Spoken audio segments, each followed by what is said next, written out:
नमस्कार दोस्तों, only IAS के यूट्यूब चैनल पे आपका स्वागत है। आज की वीडियो में हम कुरुक्षेत्र मैगजीन का एक इंपॉर्टेंट आर्टिकल डिस्कस करेंगे जो बात करता है vibrant MSME towards inclusive growth. अब देखिए, यहाँ पे हमें 3-4 चीज़ों पे मेजर फोकस करना है इस आर्टिकल में। पहला कि एमएसएमईज इतनी इंपॉर्टेंट क्यों है हमारे लिए। दूसरा, इन एमएसएमईज को क्या चैलेंजेस फेस करने पड़ रहे हैं। तीसरा, गवर्नमेंट ने इस फ्रंट पे क्या किया है। और चौथा, कोविड-19 के बाद इन एमएसएमईज को क्या नए चैलेंजेस हैंडल करने पड़ रहे हैं। तो ये 4 फ्रंट पे आज का हमारा आर्टिकल घूमेगा। तो आइए शुरुआत करते हैं आज के आर्टिकल की। देखिए, अगर बात की जाए एमएसएमईज की तो कहीं ना कहीं ये बैकबोन है हमारी इकोनॉमी की।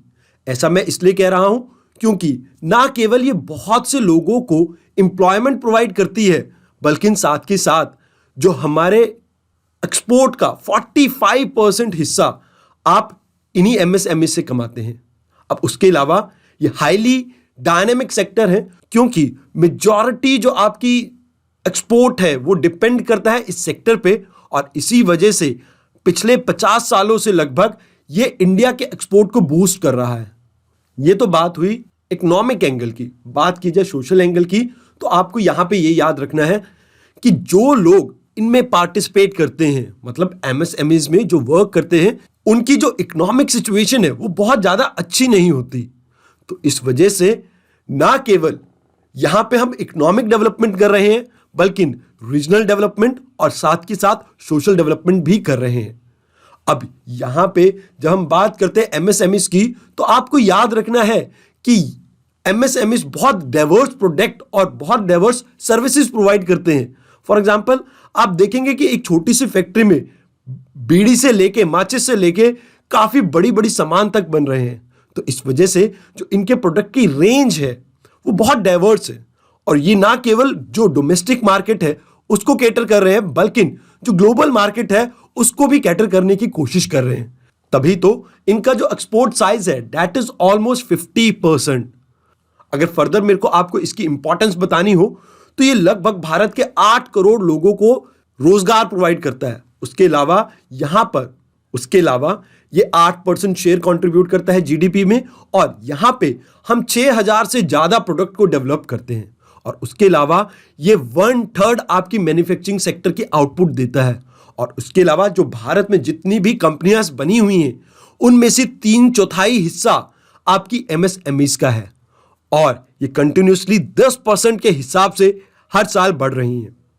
अभी जो हमने इंपॉर्टेंस की बात की, अब आइए इन्हें एक एक करके समझते हैं।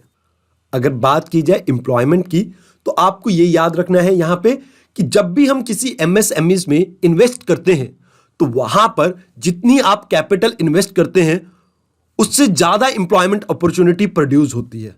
उसके अलावा ये एमएसएमईज आपकी हेल्प करते हैं रूरल से अर्बन एरिया की माइग्रेशन को रोकने में। अब ऐसा क्यों है? देखिए, ज्यादातर ये एमएसएमईज आपको मिलेंगी रूरल या टियर 3 सिटीज में। अब इससे फायदा यह है कि जो भी लोग एम्प्लॉयमेंट की दरकार में बड़ी बड़ी मेट्रो सिटीज में जाते हैं, अगर हम इन्हें एम्प्लॉयमेंट इन छोटी सिटीज में ही या उनके विलेज में ही प्रोवाइड कर देंगे तो कहीं ना कहीं ये माइग्रेशन का ट्रेंड जो है वो रुक सकता है। और उसके अलावा ना केवल ये देश की ग्रोथ में हेल्प करेगी, बल्कि आने वाले समय में एम्प्लॉयमेंट अपॉर्चुनिटी को भी और ज्यादा इनहैंस कर सकती है। देखिए, अगर आपको सस्टेनेबल इकोनॉमिक ग्रोथ चाहिए और आपको अपना एक्सपोर्ट बढ़ाना है तो आपको फोकस करना होगा एमएसएमईज पे। ऐसा मैं इसलिए कह रहा हूं क्योंकि भारत के जो एक्सपोर्ट की क्वांटिटी है उसमें से 95% जो हमारा एक्सपोर्ट है वो नॉन ट्रेडिशनल प्रोडक्ट्स का है, जहां पर जैसे रेडीमेड गारमेंट्स, स्पोर्ट्स के प्रोडक्ट्स या प्लास्टिक गुड्स डोमिनेट करते हैं। बट इसको अगर हम ट्रेडिशनल प्रोडक्ट्स के साथ भी मिक्स कर दें तो कहीं ना कहीं जो हमारे एक्सपोर्ट का लेवल है वो हम इनहैंस कर सकते हैं। इसके अलावा जितने भी मैंने अभी तक आपको प्रोडक्ट बताए, जैसे स्पोर्ट्स के हों या रेडीमेड गारमेंट्स के, तो ये हैंडीक्राफ्ट टाइप से हैं।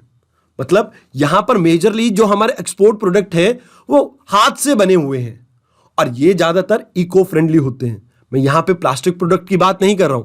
और अगर हम इनके ऊपर फोकस करेंगे तो कहीं ना कहीं आने वाले समय में जब सभी लोग इन्वायरमेंट के बारे में इतना सोच रहे हैं और हमारे प्रोडक्ट इको फ्रेंडली होंगे तो हम अपनी जो इकोनॉमी को बूस्ट कर सकते हैं बाय इंक्रीजिंग आवर एक्सपोर्ट। इसके अलावा ये एमएसएमईज हेल्प करेंगे आपकी बैकवर्ड लिंकेजेस क्रिएट करने में। फॉर एग्जांपल आप देखिए लुधियाना शहर में साइकिल्स बनती हैं, लेकिन जो साइकिल के पार्ट्स हैं वो लुधियाना शहर में नहीं बनते, उसके आसपास का एरिया जैसे मलेरकोटला वहां पर बनेंगे। तो ये एमएसएमईज मलेरकोटला में लोकेटेड है, बड़ी कंपनीज लुधियाना में लोकेटेड है। अब इनके बीच में जो कनेक्शन होगा, मतलब जो इन्हें सामान प्रोवाइड कर रही होगी बड़ी कंपनीज को, इसे कहते हैं बैकवर्ड कनेक्शन। और अगर ये स्ट्रांग हुआ तो कहीं ना कहीं हमारा जो एमएसएमई सेक्टर है वो और ज्यादा बूस्ट होगा और इससे बूस्ट होगी आपकी इकोनॉमी। जब हम बात करते हैं इंक्लूसिव ग्रोथ की तो हमारा कहना होता है सबका साथ सबका विकास, बट एक्चुअल में इस चीज को अटेन करने में एमएसएमई सबसे ज्यादा हेल्प करती हैं। मान लीजिए जो भी आपकी एमएसएमई या छोटी कंपनीज होंगी, जैसे बीडी मेकिंग की कोई कंपनी है, वहां पे कौन काम करेगा? क्या अंबानी और अडानी के बच्चे वहां पे आके काम करेंगे? ऐसा तो नहीं है। तो वहां पर जनरली जो काम करेंगे वो मोस्ट वनरेबल और मार्जिनल पीपल होंगे आपकी सोसाइटी के। और ये एमएसएमईज एक सोर्स ऑफ लाइवलीहुड है उन लोगों के लिए कि गवर्नमेंट को फोकस करना चाहिए एमएसएमईज पे, क्योंकि यहां पे हम ना केवल लोगों को एक हुनर प्रोवाइड कर रहे हैं बल्कि हम उनमें आत्मविश्वास भी बढ़ाएंगे। अगर हम बात करें इंडिया में मेजरली जो हमारी पॉवर्टी एलिवेशन की स्कीम्स होती हैं उसमें हम फ्री में खाना, फ्री में चीजें बांटते हैं, बट अगर हम लोगों के हाथों में हुनर देंगे तो इससे लोगों की जो मेंटालिटी है वो कहीं ना कहीं चेंज होगी और इससे ना केवल सोसाइटी का लेवल ऊपर उठेगा बल्कि जो आपकी सोसाइटी फॉर्म होगी तब वो कहीं ना कहीं इंक्लूसिव होगी। अब बात करते हैं कैसे एमएसएमईज एम्प्लॉयमेंट जनरेशन में फ्यूचर में हेल्प कर सकती है। देखिए अभी हमारे यहां पे जो यूथ है और जो एम्प्लॉयमेंट रेट है कहीं ना कहीं उसमें एक गैप एग्जिस्ट करता है, बट इस गैप को फुलफिल करने में ये एमएसएमईज एक इंपॉर्टेंट रोल प्ले कर सकती है, क्योंकि आने वाले 4 से 5 सालों में ये एमएसएमईज आपको 1 करोड़ से ज्यादा जॉब प्रोवाइड कर सकती है, ऐसा मानना है गवर्नमेंट का। इसके अलावा जो हमारी 2017-18 की एनुअल रिपोर्ट थी मिनिस्ट्री ऑफ एमएसएमई की, वहां पे ये कहा गया है मैन्युफैक्चरिंग सेक्टर में जो एमएसएमईज लोकेटेड है वहां पर आप देखेंगे 3.60 करोड़ की जॉब्स, जो कि लगभग आपकी एमएसएमईज की जॉब का 70% है। अभी रिसेंटली एक सर्वे कंडक्ट किया था कॉन्फेडरेशन ऑफ इंडियन इंडस्ट्री ने।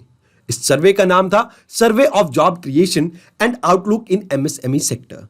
अब देखिए इस सर्वे का काम क्या था, इन्होंने ये पता लगाया कि कौन से सेक्टर में सबसे ज्यादा जॉब क्रिएट हो रही है। तो इसमें हमने ये पाया हॉस्पिटैलिटी सेक्टर और टूरिज्म सबसे ज्यादा जॉब क्रिएट कर रहे हैं। और अब आप देखेंगे कि इस सेक्टर में कितनी अलग अलग चीजें आई हैं। फॉर एग्जाम्पल आपके ट्रेवलिंग के लिए ओला और उबर आई, अगर बात की जाए आपके रहने के लिए ओयो जैसे ऐप आए या बुक माई ट्रिप जैसी ऐप्स आए। अब यहां पे इस सेक्टर में सबसे ज्यादा जॉब क्रिएट हुई है। उसके बाद आती है आपकी textile and apparel industries, third place पे है आपकी मेटल प्रोडक्ट इंडस्ट्री। अब बात करते हैं कि क्या चैलेंजेस फेस कर रही है आपकी एमएसएमई सेक्टर। अब बात करते हैं चैलेंजेस की। देखिए सबसे इंपॉर्टेंट बात यहां पे ये है कि ये जो इंडस्ट्रीज हैं जनरली रूरल एरिया में लोकेटेड है, जिसकी वजह से यहां पर आप देखेंगे कि एक कनेक्टिविटी इशू है और यही एक कारण है जिसकी वजह से इन्हें मार्केट का एक्सेस नहीं मिल पाता और जिसकी वजह से इनका जो बिजनेस है वो एक लिमिटेड एरिया तक ही है। उसके अलावा यहां पे जो हम टेक्नोलॉजी यूज कर रहे हैं एमएसएमई में वो बहुत पुरानी हो चुकी है और जिसकी वजह से जो इनकी आउटपुट रेशियो है वो बहुत कम है as compared to the global level.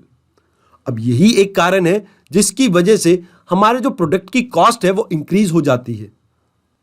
अब क्योंकि इन्हें नई टेक्नोलॉजी चाहिए तो इसके लिए चाहिए इन्हें पैसा। अब अगली प्रॉब्लम इसी से रिलेटेड है, क्योंकि इनकी इंडस्ट्रीज जो है वो रजिस्टर्ड नहीं है गवर्नमेंट के साथ, जिसकी वजह से जो इन्हें फाइनेंस है वो टाइमली नहीं मिल पाता।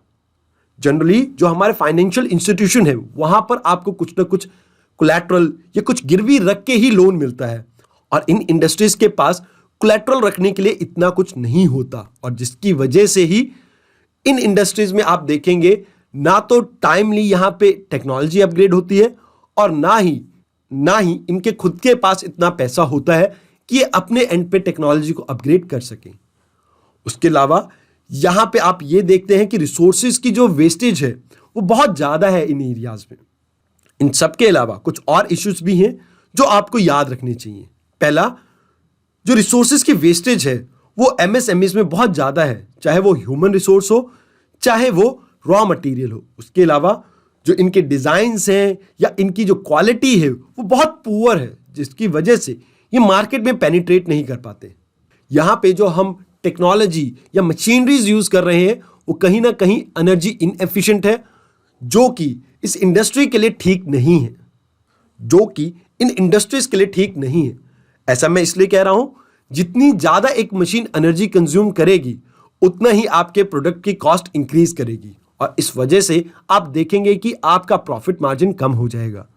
और यही एक कारण है जिसकी वजह से मैं ये कह सकता हूं एमएसएमईज अपना जो ट्रू पोटेंशियल है उसे अचीव नहीं कर पा रही है। अब बात की जाए गवर्नमेंट ने क्या स्टेप लिए हैं इन चैलेंजेस को दूर करने के लिए, तो सबसे पहला स्टेप है एक्सेस टू मार्केट। आपने देखा होगा कि गवर्नमेंट ने एक जैम पोर्टल स्टार्ट किया है, गवर्नमेंट ई मार्केट प्लेस, जहां पे सभी डिपार्टमेंट टाइम टू टाइम अपनी प्रोक्योरमेंट करते हैं डायरेक्टली फ्रॉम एमएसएमईज। अब यहां पे पर्टिकुलरली एक कोटा दे रखा है एमएसएमईज को और उसके अलावा वुमेन एंटरप्रेन्योर्स को अलग से एक कोटा दिया गया है। गवर्नमेंट ने कई ऐसी स्कीम्स निकाली हैं, खासकर पावरलूम और हैंडलूम सेक्टर में, जहां पे टेक्नोलॉजी अपग्रेडेशन में गवर्नमेंट सब्सिडीज प्रोवाइड कर रही है। इसके बाद तीसरा पॉइंट आ जाता है ईज ऑफ डूइंग बिजनेस। यहां पे आपको यह याद रखना है कि गवर्नमेंट की कोशिश यह है कि बिजनेसेस को ज्यादा से ज्यादा प्रमोट किया जाए। अब इसके लिए गवर्नमेंट ने कई लेबर लॉज को चेंज किया है और इसके अलावा कुछ लेबर लॉज जिनकी अब रिक्वायरमेंट नहीं थी उनको रिपील भी कर दिया है। उसके अलावा बात की जाए यहां पे चौथे पॉइंट की, तो आपको यह याद रखना है कि गवर्नमेंट ने जो क्रेडिट या फाइनेंशियल मार्केट का एक्सेस है वो कहीं ना कहीं बहुत ज्यादा इजी कर दिया है एमएसएमईज के लिए। अब आपको लगभग 1 घंटे में 1 करोड़ का लोन मिल सकता है और इसके लिए गवर्नमेंट ने पोर्टल लॉन्च किया है। इसके अलावा गवर्नमेंट मुद्रा लोन के थ्रू भी एमएसएमईज को प्रमोट कर रही है। अब जो लोग एमएसएमई सेक्टर में काम कर रहे हैं उनके लिए गवर्नमेंट ने क्या किया है, अगर बात की जाए, इनको एक सेंस ऑफ सिक्योरिटी देने के लिए गवर्नमेंट ने जनधन अकाउंट खोले हैं, जिसमें ओवरड्राफ्ट और इंश्योरेंस जैसी फैसिलिटी दी गई है सभी लोगों को। उसके अलावा गवर्नमेंट वेरियस पेंशन और इंश्योरेंस स्कीम लेके आई है इन सेक्टर के एम्प्लॉयज के लिए। अगर अभी के समय में बात की जाए कि गवर्नमेंट किन किन लेवल पे एमएसएमई की हेल्प करती है, तो गवर्नमेंट जब एक स्टार्टअप स्टार्ट होता है, मतलब उसके बर्थ फेज में भी हेल्प करती है, उनके ऑपरेशनल और ग्रोथ फेज में भी हेल्प करती है और इजी एग्जिट में भी हेल्प करती है। अब ऐसा कहने के पीछे कुछ मैं रीजंस देना चाहूंगा। देखिए, स्टार्टअप इंडिया प्रोग्राम कहीं ना कहीं बर्थ फेज के लिए है। अगर हम बात करें ऑपरेशनल और ग्रोथ फेज की, तो यहां पे आपको याद आएगा कि हमने लेबर लॉज में कुछ चेंज लेके आए हैं, क्रेडिट इजीली मिलने लग गया है, टेक्नोलॉजी एडवांसमेंट के लिए हम सब्सिडीज दे रहे हैं, स्किल डेवलपमेंट करवा रहे हैं हम लेबर्स की। तो कहीं ना कहीं ये ऑपरेशनल स्टेज में हेल्प करता है एमएसएमईज की। अब बात की जाए एग्जिट स्टेज की, तो गवर्नमेंट लेके आई insolvency and bankruptcy board of India. अब इनका काम यह है कि अगर आपकी कंपनी ढंग से नहीं चल रही है और आप चाहते हैं कि आप अपने एसेट को टाइमली लिक्विडेट कर सकें, तो इसके लिए हेल्प करेगा insolvency and bankruptcy board of India. अब यहां तक तो बात हुई कि गवर्नमेंट ने क्या इनिशिएटिव लिए हैं। अब ये देखते हैं मिनिस्ट्री ऑफ एमएसएमई का क्या कहना है एमएसएमईज के बारे में। ये जो मिनिस्ट्री है ये हाल फिलहाल में कोशिश कर रही है क्लस्टर अप्रोच को अपनाने की। अब क्या होता है क्लस्टर अप्रोच? मान लीजिए ये 3 एरियाज हैं, ये येलो वाला एक एरिया ए, ये बी और ये सी। अब इन 3 एरियाज में मान लीजिए रैंडम इंडस्ट्रीज लोकेटेड है। अब इन एरिया को डेवलप करना हमारे लिए थोड़ा मुश्किल हो सकता है, क्योंकि एक पॉलिसी मान लीजिए एक इंडस्ट्री के लिए ठीक है उस एरिया में, बट हो सकता है दूसरे तरीके की जो इंडस्ट्री इन एरिया में मिल रही हो उनके लिए वो पॉलिसी ठीक ना हो। अब इसी कंफ्यूजन को दूर करने के लिए हम अपना रहे हैं क्लस्टर अप्रोच। फॉर एग्जाम्पल, अगर हम बात करें लुधियाना की, तो लुधियाना नाम सुनते ही आपको साइकिल इंडस्ट्री याद आ जाती है। अब अगर मैं बात करूं अलीगढ़ की, अलीगढ़ सुनते ही आपके दिमाग में आ जाता है तालों की इंडस्ट्री। उसके अलावा अगर मैं बात करूं नासिक की, तो यहां पर आपको कोल्हापुरी चप्पल याद आ जाएगी। अब इन एरिया में अगर मैं उसी टाइप की इंडस्ट्री को डेवलप करता हूं या उनसे रिलेटेड इंडस्ट्रीज को डेवलप करता हूं, तो इसी को कह देते हैं हम क्लस्टर अप्रोच। अब ये देखते हैं कि क्लस्टर अप्रोच कैसे आपकी इंडस्ट्री को उस एरिया में सस्टेनेबल बना सकती है और इससे क्या बेनिफिट है। मान लीजिए एक इंडस्ट्री है टाटा इंडस्ट्री, इनको अपनी नैनो कार के लिए सीट कवर लेने हैं और इन्हें पता है कि एक एरिया है, एरिया ए, जहां पे सारी इंडस्ट्रीज इन सीट कवर्स की ही है। अब क्योंकि उस एरिया में सारे ही सीट कवर की इंडस्ट्रीज लोकेटेड है, तो जो बड़ी इंडस्ट्रीज हैं उनके लिए ये एरिया आइडेंटिफाई करने काफी इजी हो जाएंगे और जिससे हम क्रिएट कर सकेंगे इन एमएसएमईज के लिए फॉरवर्ड लिंकेजेस। उसके अलावा ये इंडस्ट्रीज उन्हीं एरिया में लोकेटेड होगी जहां पर आपको इजीली रॉ मटेरियल मिल सके उन इंडस्ट्रीज से रिलेटेड। तो यहां पे हम फॉरवर्ड और बैकवर्ड दोनों लिंकेजेस क्रिएट कर पाएंगे। अब अगर ये दोनों लिंकेजेस क्रिएट हो जाते हैं तो आपकी इंडस्ट्रीज सस्टेनेबल बन सकती हैं। अब बात की जाए अभी के चैलेंजिंग टाइम की, तो यहां पे इन इंडस्ट्रीज को ना केवल कंपटीशन करने की जरूरत है, बल्कि इनको आपस में कॉपरेट करने की भी जरूरत है। अब ऐसा कहने के पीछे कारण यह है कि अभी जो रिसर्च एंड डेवलपमेंट की कॉस्ट है वो बहुत ज्यादा इंक्रीज हो चुकी है और ये किसी एक इंडस्ट्रीज के लिए कंडक्ट करना थोड़ा मुश्किल है। उसके अलावा यहां पे इन इंडस्ट्रीज में कंपटीशन इसलिए जरूरी है, इससे ना केवल इनोवेशन बढ़ेगा इंडिया में, बल्कि इससे बेनिफिट ये होगा कि आम आदमी के लिए जो कॉस्ट है आपके प्रोडक्ट की वो कहीं ना कहीं घट जाती है जब कंपटीशन होता है। अब बात की जाए कोविड-19 के कारण क्या क्राइसिस या क्या अपॉर्चुनिटी है इन एमएसएमईज के लिए, तो अभी के समय में इन एमएसएमईज को फोकस करना चाहिए डिजिटलाइजेशन पे, जिससे ये ऑनलाइन मार्केट में भी इंक्लूड कर सकें और इसी को कहा जाता है बिजनेस इनोवेशन। अगर ये एमएसएमईज लॉन्च करेंगी ई कॉमर्स के वर्टिकल को, तो कहीं ना कहीं ये अपने आप को रिवाइव इजीली कर सकेंगे। उसके अलावा इन्हें टाइमली मॉनिटर करनी चाहिए अपने लेबर की प्रोडक्टिविटी। मान लीजिए मेरी एक इंडस्ट्री है ताले बनाने की और मेरे ताले बनाने वाले सेगमेंट्स में एक इंडस्ट्री ऐसी है जहां से मेरे को प्रॉफिट नहीं आ रहा है, तो इन नॉन प्रॉफिटेबल या अनप्रॉफिटेबल एरियाज को या वर्टिकल्स को हमें बंद करने की जरूरत है। उसके अलावा हमें बिजनेस को और ज्यादा रेजिलिएंट बनाने की जरूरत है, जहां पे ना केवल हम फोकस करेंगे लोकल सप्लाई चेन पे, बल्कि मार्केट को भी एक्सपैंड करने की कोशिश करेंगे। अब बात की जाए कंक्लूजन की, तो यहां पे आपको यह समझना जरूरी है कि अगर इंडिया को 5 ट्रिलियन इकोनॉमी बनना है तो इसके लिए एमएसएमई सेक्टर एक इंपॉर्टेंट रोल प्ले करेंगे। ना केवल यहां पे आपको एम्प्लॉयमेंट जनरेशन की जरूरत है, बल्कि साथ के साथ जरूरत है एक्सपोर्ट को इंक्रीज करने की और स्किल को इंप्रूव करने की सभी लोगों के। उसके अलावा यहां पे रिक्वायरमेंट ये भी है कि हमें फॉर्मलाइज करना होगा एमएसएमई सेक्टर को, ताकि इन्हें इजीली क्रेडिट मिल सके और जिससे हम इस सेक्टर में भी इनोवेशन देख सकेंगे। नो डाउट गवर्नमेंट ने एमएसएमई सेक्टर के अपलिफ्टमेंट के लिए बहुत से इनिशिएटिव लिए हैं, बट अभी जरूरत है और भी ज्यादा एडवांस इनिशिएटिव लेने की। अगर बात की जाए जैसे मेक इन इंडिया प्रोजेक्ट है या आपका आत्मनिर्भर भारत है, यहां पर गवर्नमेंट कैंपेन तो चला रही है, बट अभी रिक्वायरमेंट है टेक्नोलॉजी अपग्रेडेशन की और डिजिटलाइजेशन की एमएसएमईज में। अब इसके लिए गवर्नमेंट को मिशन मोड में सब्सिडीज प्रोवाइड करने का काम करना चाहिए और लोन की अवेलेबिलिटी बहुत इजी करनी पड़ेगी इन इंडस्ट्रीज के लिए, ताकि फ्यूचर में ये इंडस्ट्रीज और अच्छे से ग्रो कर सकें। उसके अलावा हमें जरूरत है फोकस करने की इंडस्ट्रियल क्लस्टर्स पे, जिससे हम इकोनॉमी ऑफ स्केल को अचीव कर सकें। अब आपने इकोनॉमी ऑफ स्केल वर्ड बहुत बारी सुना होगा, बट फिर भी मैं आपको बताना चाहूंगा यहां पे। मान लीजिए मुझे एक प्रोडक्ट बनाना है और इसके लिए मेरी कॉस्ट लगती है 100 रुपये। अब ऐसे ही मुझे 5 प्रोडक्ट बनाने हैं और इसकी कीमत पड़ जाती है मान लीजिए 200 रुपये। तो कहीं ना कहीं जैसे ही हम अपनी आउटपुट को इंक्रीज करते हैं, जो कॉस्ट है आपके प्रोडक्ट की वो डिक्रीज हो जाती है और इसी को कहा जाता है इकोनॉमी ऑफ स्केल। मैं आशा करता हूं आज का लेक्चर आपको बहुत अच्छे से समझ आया हो। आज की वीडियो के लिए इतना ही, मिलते हैं कल फिर। धन्यवाद।